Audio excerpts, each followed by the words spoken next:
Most people think they're being smart by buying a fund. I think it's one of the laziest forms of self-inflicted ignorance in the modern world. And I don't say that to be dramatic. I say it because I've watched 90 years of human foolishness repeat itself with remarkable consistency.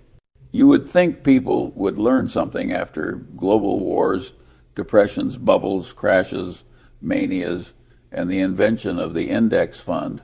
But no, they just find new ways to outsource their thinking. Let me start with a simple truth. Most investors can't swallow. If you don't understand what you own, you shouldn't own it. And if someone else is choosing what you own, you definitely shouldn't own it. That single idea would save millions of people from financial misery.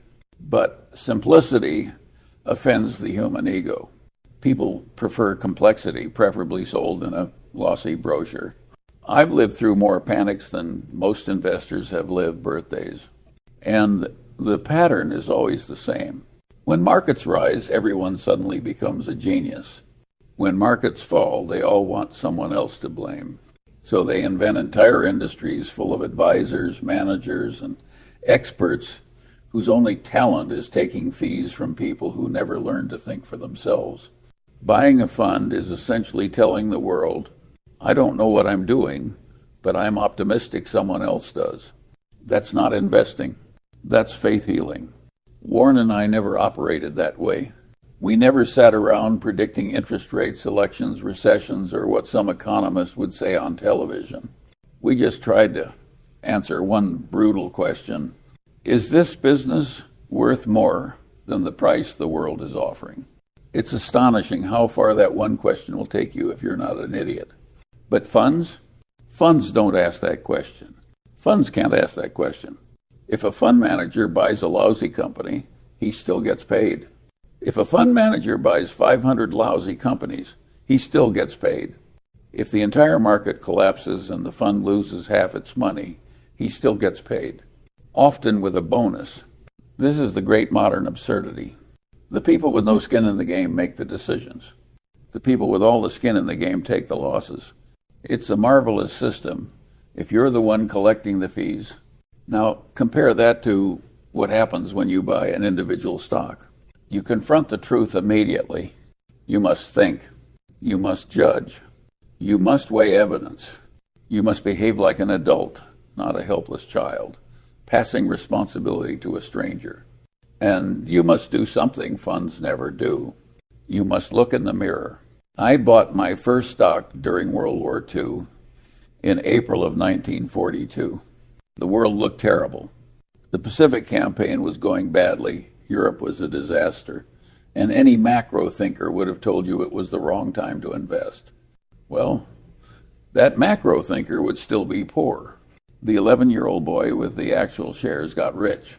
Not because I was brilliant, not because I was lucky, but because I made a habit of ignoring noise and staring directly at the business. People love to pretend investing is complicated. It isn't. It's the human mind that is complicated. Envy, impatience, fear, overconfidence, those are the real market forces. The business doesn't care about your emotions.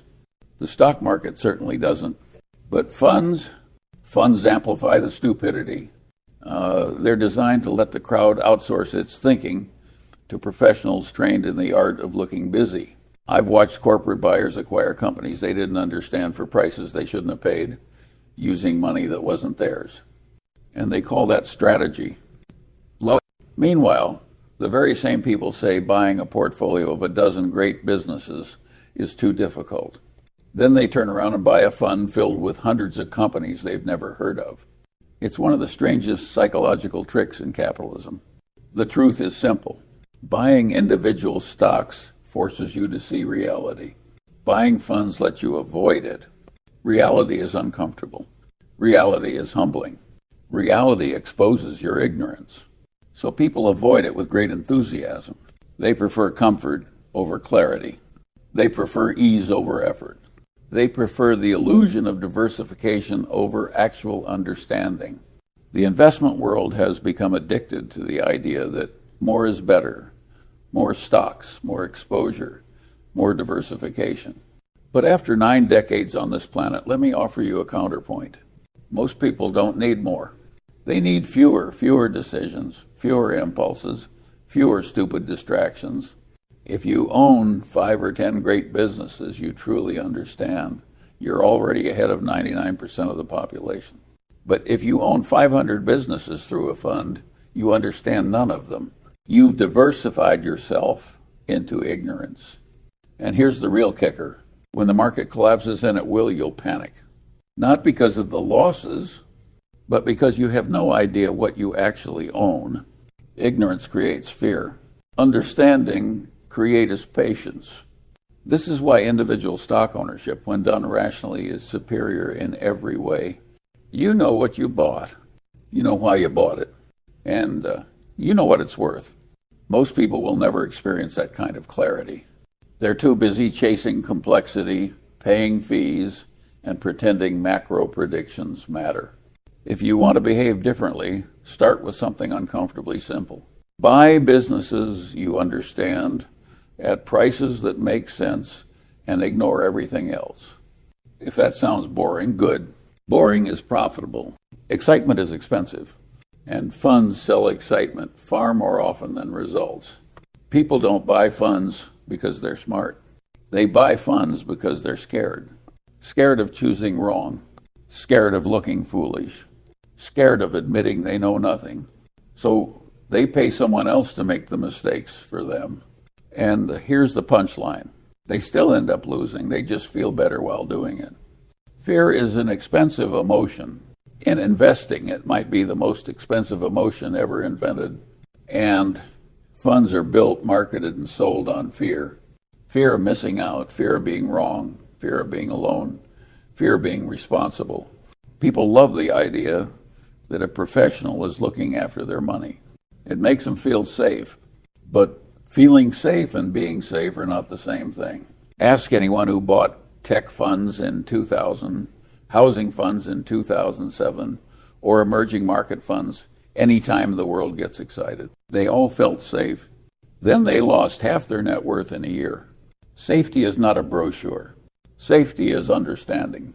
And most investors would rather buy the brochure.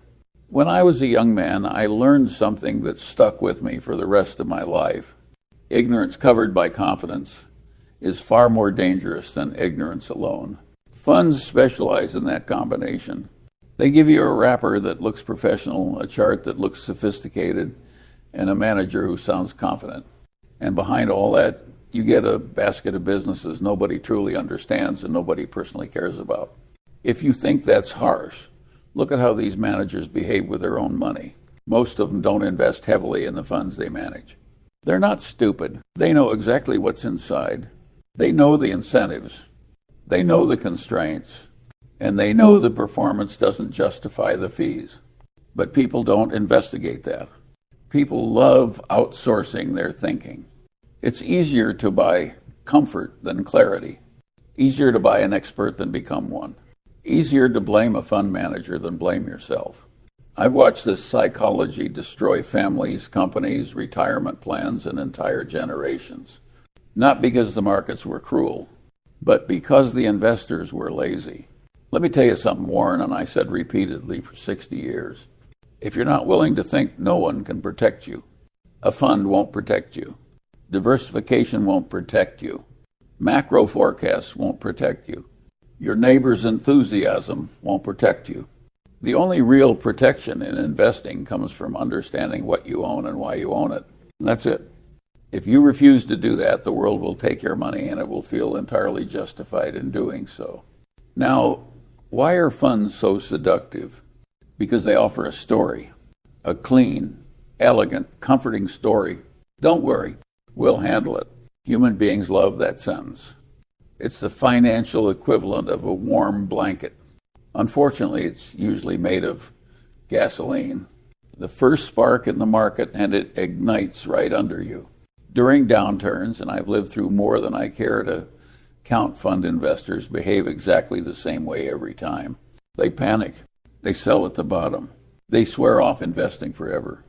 Then, as markets recover, they quietly buy again, because someone on television told them it was safe. They are permanently trapped in the emotional cycle, and funds don't break that cycle, they encourage it.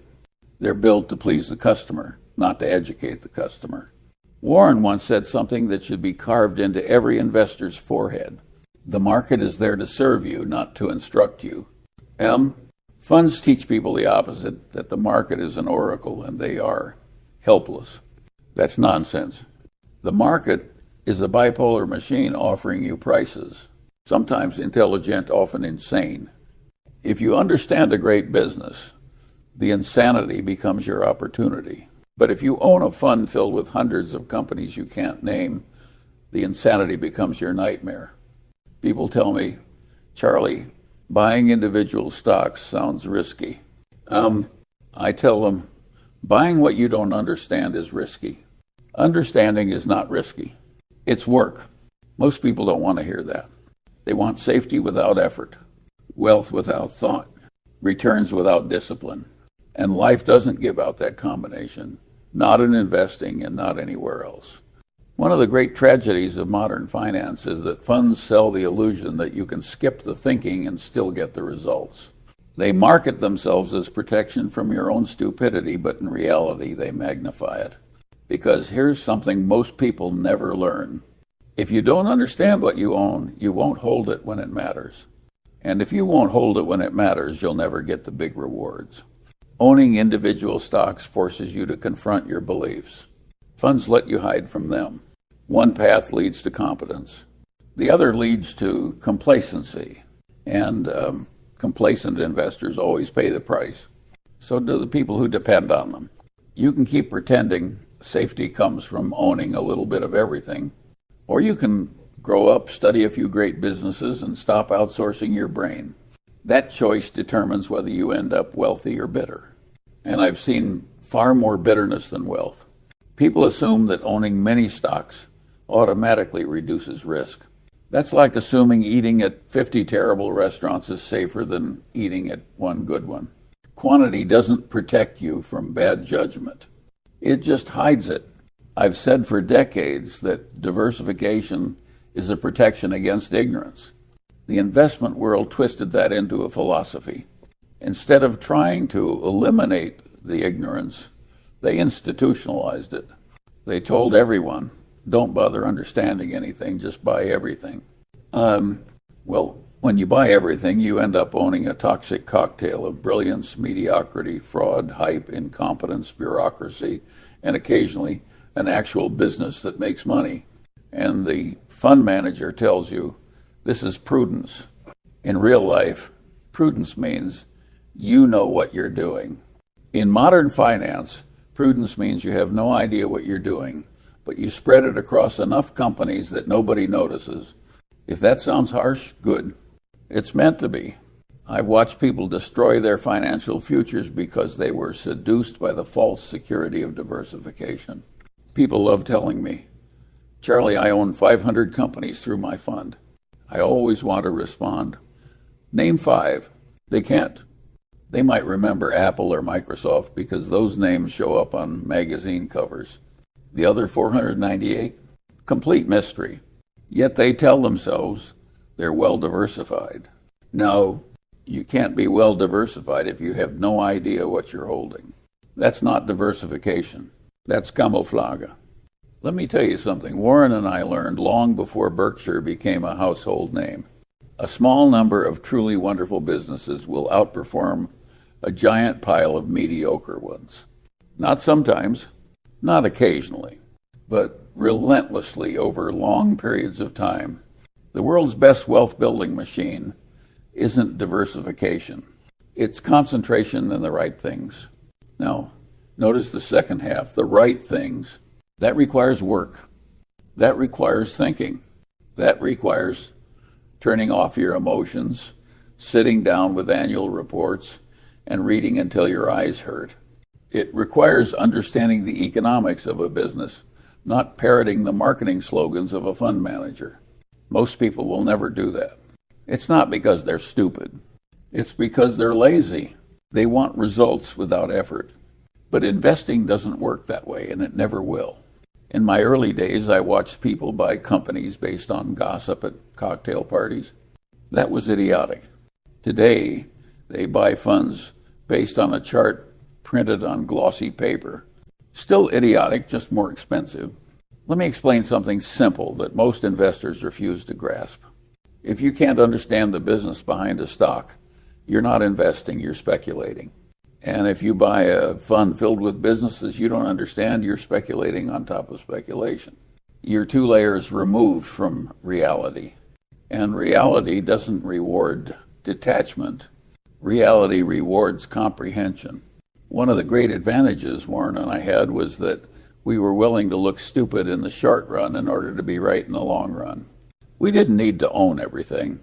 We didn't need constant action. We didn't need diversification for comfort. We needed understanding for survival.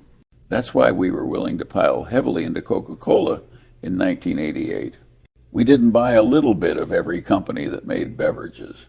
We bought the best one at the right price in the right era.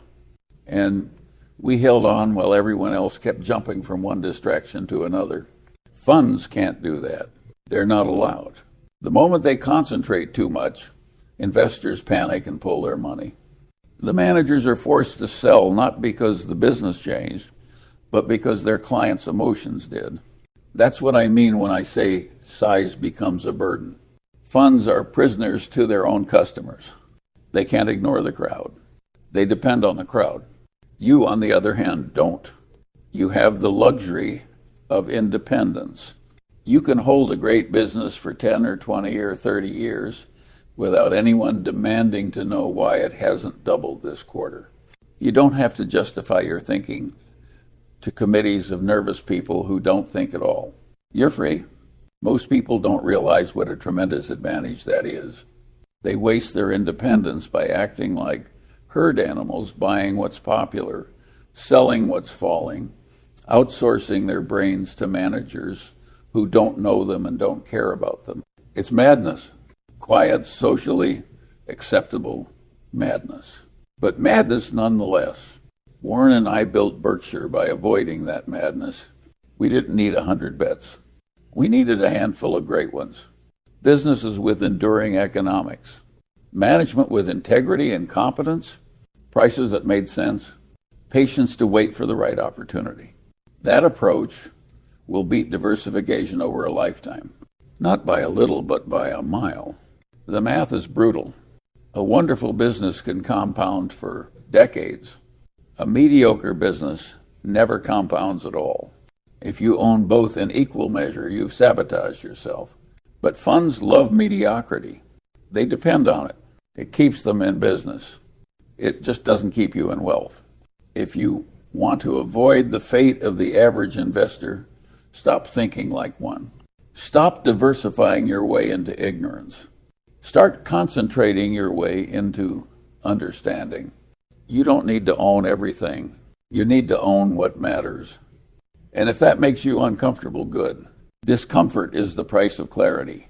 Comfort is the price of stupidity. Most people treat the stock market like a parent. They expect it to guide them, comfort them, reassure them, and tell them what to do next. That's why they cling to funds, because funds feel like adult supervision. They think somebody wiser is standing between them and disaster. Well, after watching nearly a century of human behavior, let me give you a clearer picture. The market doesn't care about you, and most of the people managing your money aren't much better. The market is a manic creature. Some days it screams. Some days it whispers. Most days it talks nonsense. If you're relying on it to give you direction, you're negotiating with madness. Warren used to say, the market is there to serve you, not to instruct you. And perhaps the saddest observation of my lifetime is that most investors flip that sentence upside down. They wait for the market to tell them what to feel, excited, panicked, confident, terrified, and then they wonder why they behave like idiots. Funds amplify this mistake. They're built on the fantasy that professional managers can somehow neutralize market insanity. But here's what really happens. When the market rises, fund managers feel pressure to chase. When the market falls, fund managers feel pressure to sell. When their clients panic, they panic too because their jobs depend on staying in sync with fear.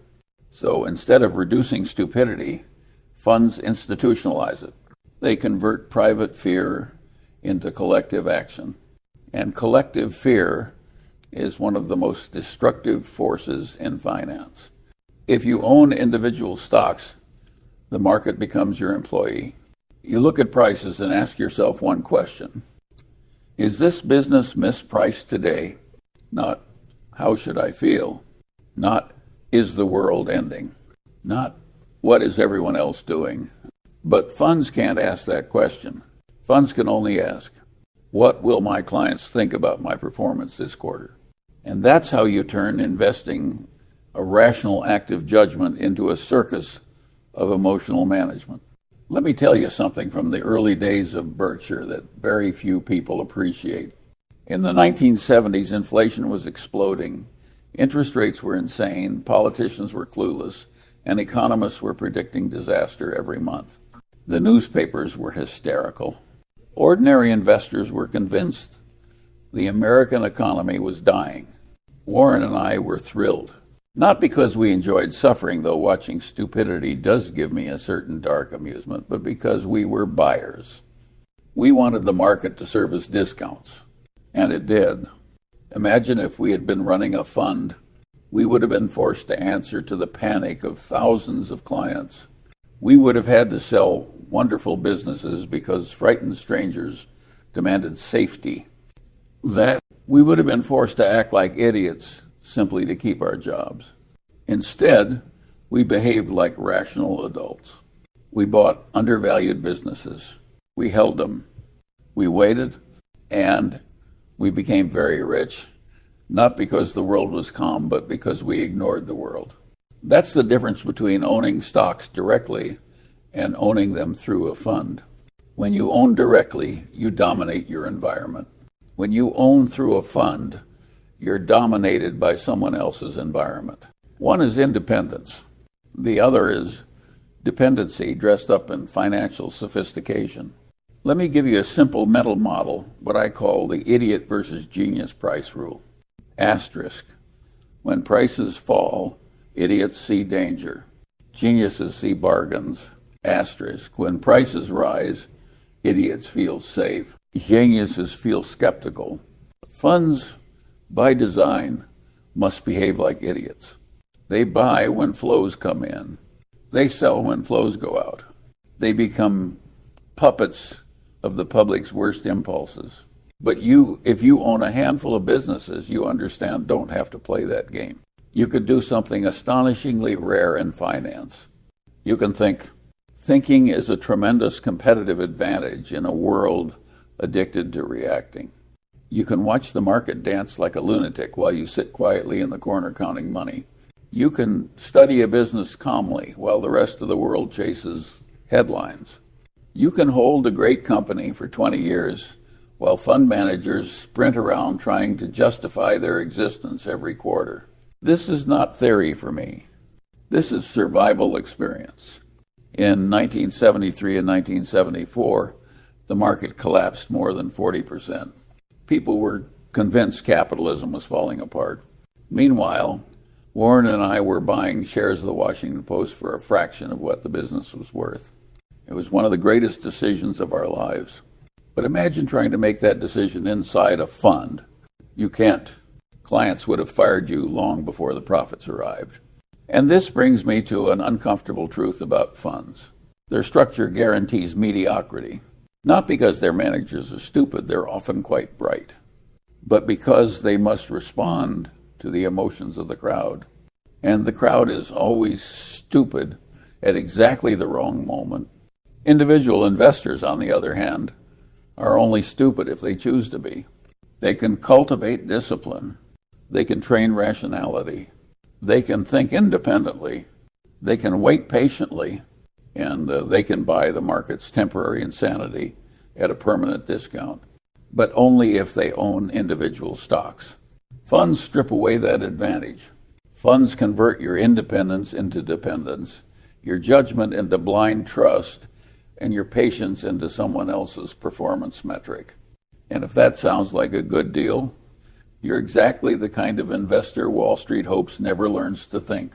If you want to understand why funds exist, follow the incentives, not the marketing, not the slogans, not the glossy charts showing hypothetical profits, just the incentives.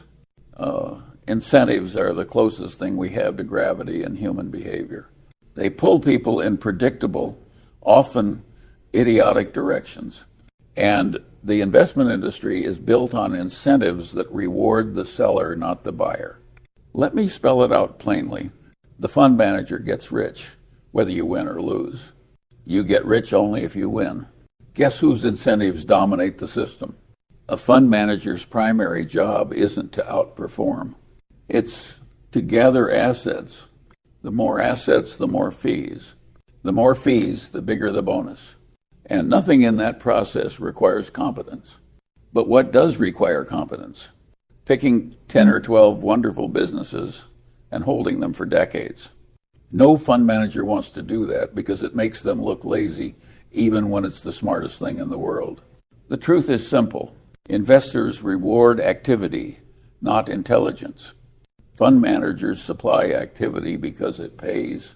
If you had any idea how much of Wall Street is built around avoiding boredom, you'd be horrified.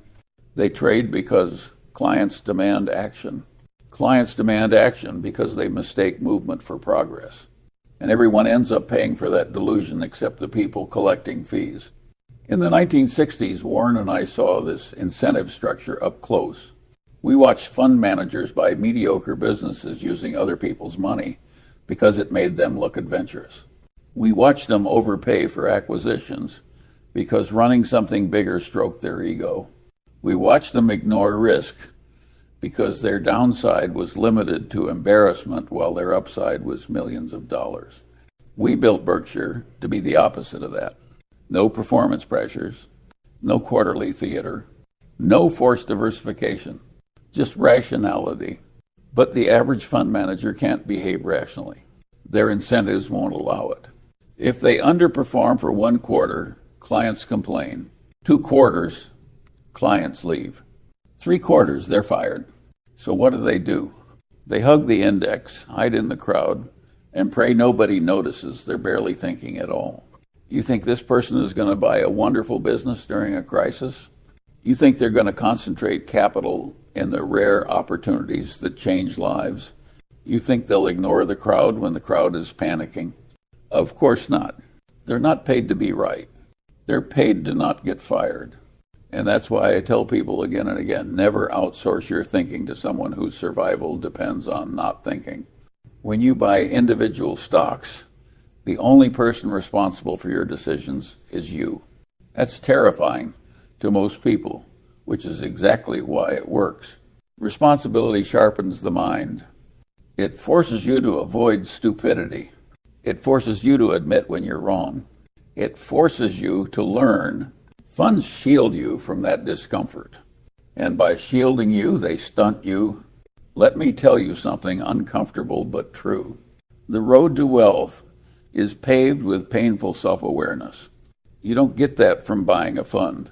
You get that from choosing a business, backing your judgment, and living with the consequences. I've made plenty of mistakes. Warren has too. But because we made our own decisions, we learned from them. That's why we got better. Most fund investors never get better. They just keep buying products. They're not building skill. They're feeding an industry. Now, consider what happens in a bear market. The fund manager's incentive is to calm clients, minimize redemptions, and avoid panic. But your incentive is to buy wonderful businesses while prices are insane. These two incentives contradict each other completely. You want opportunity. They want stability. You want volatility when you're a buyer. They fear volatility because it makes clients nervous. You want boldness when the world is scared. They want to survive the quarter. This is why the average investor performs terribly, even in markets that rise for decades. They're chained to other people's incentives. They're trapped in a system designed to extract fees, not produce intelligence. Warren once said, "Never ask a barber if you need a haircut." Well, never ask a fund manager if you need a fund. If you want results that are uncommon, you need behavior that is uncommon. Thinking independently, understanding businesses deeply, acting decisively when price diverges from value, doing nothing when nothing needs to be done, holding great companies for long stretches of time while the world obsesses over noise. Funds can't do any of that. They're too busy performing for the audience. You, however, don't have an audience. You have freedom. You just don't use it. Don't waste your independence behaving like someone who doesn't have any. Use it to build a portfolio of businesses. You understand businesses you'd be happy to own even if the market closed for 10 years. That's rationality. That's discipline. That's the path.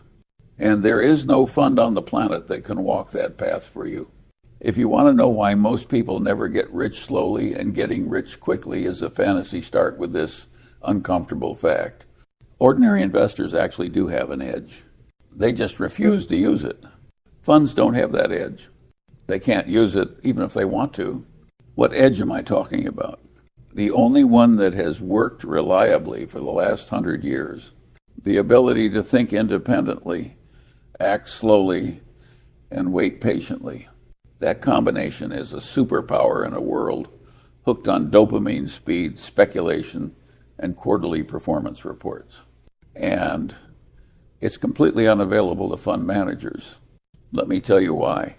A fund manager is judged every 90 days. Every quarter, they must justify their existence. They must explain why they didn't buy the latest hot stock, why they didn't sell the latest loser, why they aren't keeping up with whatever index CNBC is worshiping that week. They live in a constant state of defensive maneuvering. You think a person living under that pressure will ever behave rationally? You think he'll wait 10 years for a thesis to play out? You think he'll ignore the herd when the herd starts screaming? Of course not. If he waits too long, he's fired. If he diverges from the crowd, he's criticized. If he concentrates too heavily, he's sued. If he loses money, even temporarily, he's gone. And that's why funds cannot act like intelligent investors. Not because their managers are dumb, but because their system is insane. Meanwhile, what pressures do you face? None, unless you impose them on yourself. You don't have quarterly clients. You don't have committees. You don't have journalists waiting to ask why you didn't buy whatever stock teenagers were gambling on last week. You don't have an internal risk department demanding spreadsheets explaining the emotional life cycle of your customers. Your only job is to make one intelligent decision at a time, and then wait. But here's the tragedy. Most people trade away that advantage because they envy the behavior of professionals. They see fund managers sprinting around and assume that sprinting is intelligent. It's not. It's panic wearing a tie. A calm, patient investor with a tiny portfolio has more freedom than the manager of a multi-billion-dollar fund. He can buy small gems that institutions ignore. He can hold them for a lifetime. He can buy aggressively during downturns without worrying about redemptions. He can move quietly while the crowd is distracted. He can change his mind without explaining it to anyone. That freedom is priceless. It's the only advantage amateurs have over professionals, and it's so powerful it can overturn nearly every structural disadvantage. But only if you use it. Imagine Warren and me trying to do what we did with Coca-Cola or See's Candy while managing a huge mutual fund under the modern regulatory circus. We would have been forced to diversify away the opportunity. We would have been told we were taking too much risk. Committees would have panicked. Clients would have defected. Marketing teams would have complained about concentration. Risk models would have screamed red. And the whole thing would have collapsed under the weight of bureaucracy. Instead, we concentrated hard when the opportunity demanded it. We bought meaningful stakes. We held them through boredom, recessions, headlines, and waves of nonsense. And the results speak for themselves. Your edge is that no one can stop you from doing the same unless you choose stupidity. Let me give you a story. During the Great Recession of 2008, panic filled the world. Lehman Brothers collapsed. Banks were failing. The newspapers shouted catastrophe every hour. People sold stocks at any price because they couldn't bear the uncertainty. Well, uncertainty is the meal ticket of the rational investor. While the herd was stampeding off a cliff, quiet investors with steady minds were buying wonderful businesses at glorious discounts. But what were the funds doing? They were selling because their clients were redeeming. They had no choice. They were liquidity providers during panic, which is the absolute worst time to be forced to sell. Owning individual stocks means you never have to sell because someone else is scared.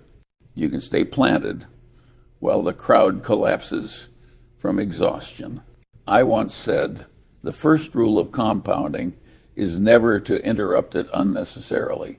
That funds interrupt compounding constantly because they must. You don't. You can let compounding run for 10 years, 20 years, 30 years without interference. And that's how fortunes are built. The great irony is this. Most individuals trade like desperate fund managers, while fund managers behave like terrified individuals. It's the blind leading the blind. Stop trying to imitate the professionals. They're trapped in a system designed to limit intelligence. You're not trapped unless you choose to be. Think small, think clearly, think independently. Buy what you understand. Ignore what you don't. Hold long enough for rationality to pay you. If that sounds boring, congratulations, you're finally on the right track. One of the great puzzles of my life is that intelligent people do unbelievably stupid things with their money. They can calculate orbital mechanics, solve complex equations, and perform brain surgery. Yet they can't stop themselves from behaving like lunatics in the stock market.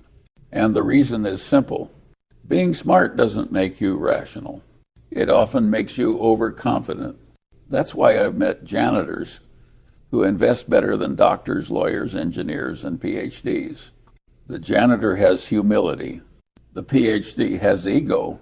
And ego is poison in investing. Funds are built for egos. They are full of people who think they're geniuses because they can build a complicated model. But complexity rarely creates wealth. Rationality does. Patience does. Understanding does. A complicated spreadsheet full of elegant formulas is just a high IQ way of distracting yourself from reality. Most fund managers mistake complexity for competence. It makes them feel busy, sophisticated, important, but the market doesn't pay you for feeling important. It pays you for being right. Let me tell you something Warren and I learned in the earliest days of Berkshire.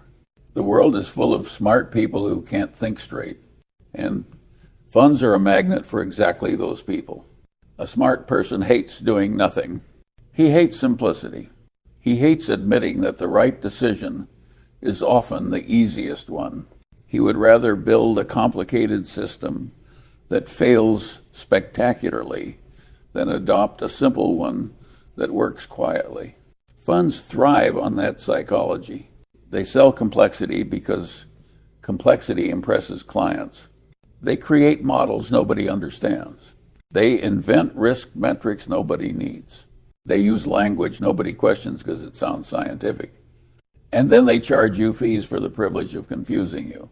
Meanwhile, the best investors I've met had a strange combination of traits. Asterisk, low ego. Asterisk, high patience. Asterisk, a willingness to feel bored. Asterisk, a near-biblical intolerance for stupidity. Asterisk, and a deep respect for the limits of their own knowledge. Most fund managers lack all five. Let me give you an example from real life. In 1999, during the dot-com mania, the world went insane.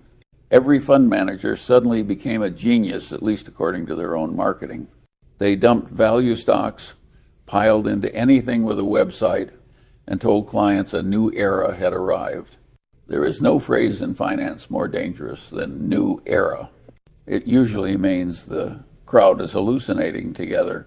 Warren and I refused to participate. We sat out the mania. We were called idiots. Books were written about our decline. People said we didn't understand technology. They were right, we didn't. But we understood bubbles. And that's all you needed to know. When the market collapsed, the funds that chased the nonsense vaporized billions of dollars. Clients paid dearly. Managers kept their bonuses, and Berkshire kept compounding. That's the difference between rationality and ego.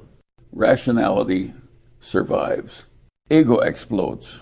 Funds are structured around ego. They reward the appearance of intelligence, not the substance of it. They reward busy activity, not productive inactivity. They reward crowd-pleasing performance, not independent thinking. And that's precisely why you should avoid them. When you buy individual stocks, you're forced to confront your own limitations. You learn quickly that markets don't care about your IQ. They don't care about your credentials. They don't care about your job title or your PhD thesis or your spreadsheet full of Greek letters. They only care about whether you understand the business and whether you have the discipline to act rationally when the world is screaming. Discipline beats intelligence. Patience beats brilliance. Understanding beats complexity. But funds can't teach people that. Funds teach people something far more toxic. Don't think, we'll handle it. And that message ruins more investors than any bear market ever could. Let me tell you what really builds wealth.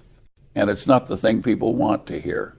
It's sitting, it's waiting, it's holding, it's letting compound interest do the heavy lifting while you resist the temptation to interfere. No fund manager gets paid for sitting. Clients don't pay for patience. They pay for motion, commentary, charts, and the illusion of expertise. That's why funds rarely beat the market. They're built on everything the market punishes: impatience, ego, and the need to do something. As an individual investor, your greatest advantage is that you have none of those obligations. You can be quiet, you can be dull, you can be rational, you can be patient, you can own a handful of businesses you understand and ignore everything else. And if that doesn't sound glamorous, good. Glamour is what destroys investors. You don't need genius. You don't need a fund. You don't need a model. You need clarity. You need humility. You need a willingness to look stupid while you do the right thing. The crowd hates that. The fund manager can't do that. But the intelligent investor must do that. And that is why the quiet, rational, independent investor will always outperform the brilliant, overconfident, institutionally handicapped fund manager, not every month, not every year, but relentlessly over a lifetime. After 8 decades of watching markets rise, collapse, recover, inflate, deflate, and repeat the same foolish dramas, I've come to a conclusion that most people won't like. You don't lose to the market. You lose to yourself. The market is just a venue. Funds are just a product. Managers are just salesmen in nicer clothing. But to defeat that quiet erosion of your financial future comes from your own refusal to take responsibility. Most people want the rewards of rationality without the burden of rationality. They want the money that comes with understanding without actually understanding anything. So they outsource their decisions to institutions whose incentives are fundamentally misaligned with theirs. Then they act shocked when the results reflect that misalignment. I'm too old to sugarcoat this, so let me say it bluntly. If you want someone else to think for you, you deserve their results. And those results will almost always be mediocre. Why? Because the system produces mediocrity on purpose. It has to. Funds are built to survive, not to excel. They're structured to maintain assets, not to create wealth. They're optimized for stability, not brilliance. And they rely on the fact that their customers can't tell the difference. But you're not condemned to this fate. You can walk away from the circus.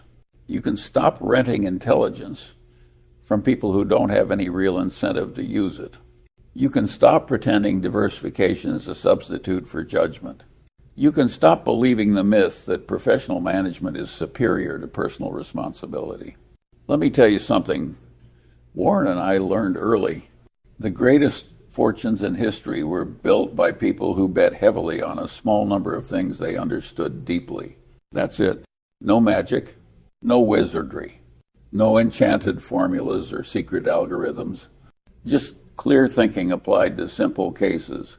Funds can't replicate that because concentration terrifies their clients. Long-term patience makes them restless. Silence makes them suspicious. Independence makes them uncomfortable. And anything that looks too simple makes them